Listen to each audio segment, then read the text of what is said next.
Greetings, friends, greetings. I trust that my greeting meet you in a safe space, in a quiet space, in a peaceful space. And if not, we can only trust on the God, our Creator, to help us to navigate ourselves through the rough times so that we can find ourselves comfortably in a safe space. I am feeling safe within my space, that God is protecting me and guiding my family.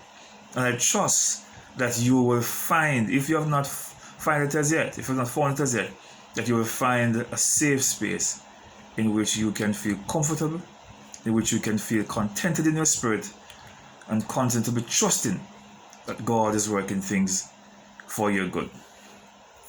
I want to share with you quickly a discussion I was having with my wife the other day. And she raised the argument that oftentimes we tell our children that education is the key. But I think on a numerous occasion, we forget to remind them that education takes sacrifice. It is a sacrifice because it calls upon you to make a decision between two or more things. The child could have been spending his or her time playing ball or on their tablets, or maybe playing a computer game, or doing a number of other things apart from reading or writing. It's a sacrifice. It's not easy. On the parents' part, it is a sacrifice because they would have to adjust their budget to accommodate the extra lesson at school, to buy the books. Instead of buying more food to eat, the parents don't need to make a decision between whether I need to buy that textbook or whether I need to buy the shoes that is so very much needed, or whatever it is. It takes sacrifice. It is a sacrifice on the parents' part to ensure that the child gets a good education. And even in this online season, when all schools are online, it's a sacrifice for a number of parents to, one, purchase the tablet, two, to get the data plan, or three, to apply to Flow or Digital to get the Wi-Fi service. It's a sacrifice for them to do that. And so it's also a sacrifice on the child's part to remain focused despite the distraction. A sacrifice in which they have to make the effort to pay attention and to do their homework, to practice their words. It takes something out of you. It does not happen that naturally. It's a sacrifice. And so we must remind our children, as we remind them, that education is the key. It is the key because it opens a lot of doors. But it does take sacrifice, and we want them to remember that. But it is a sacrifice in which they should have a level of enthusiasm to do. A sacrifice in which they should be excited to participate in. But oftentimes you find that if some parents are not literally in the backs of their children, they will not learn anything. Rarely. I can remember one time I can remember my daughter came to me and she said, "Daddy, could I have some more work to do?" And that was very surprising.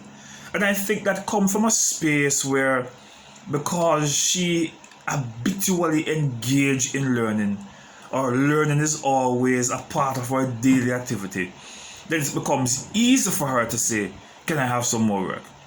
Because if we fail to make learning be fun and entertaining, then sometimes the child might not have the eagerness, the zeal to ask for more work or want to do more work.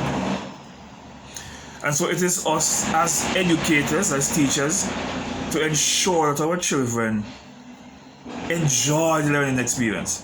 It is also our responsibilities as parents to ensure that the children also find learning entertaining. One of the worst things we can do, and I've looked at it in a number of research.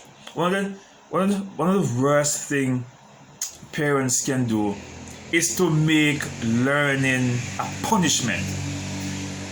How do we do that?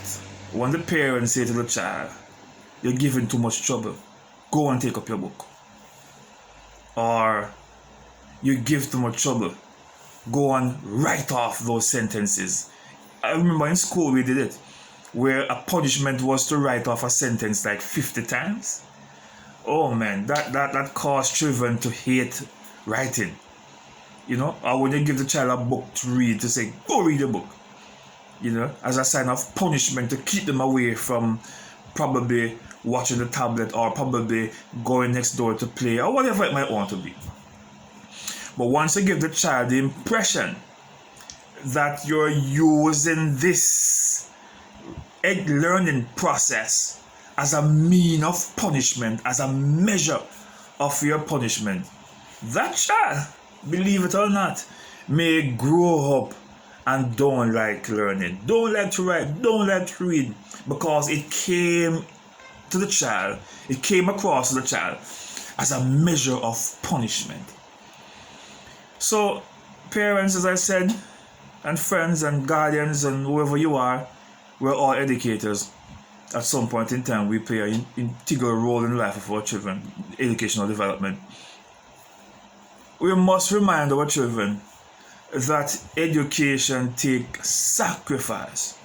It's a sacrifice that both parents and children engage in order to ensure that our children are educated. And it is my prayer that my family, and hopefully your family as well, break the cycle of poverty through education.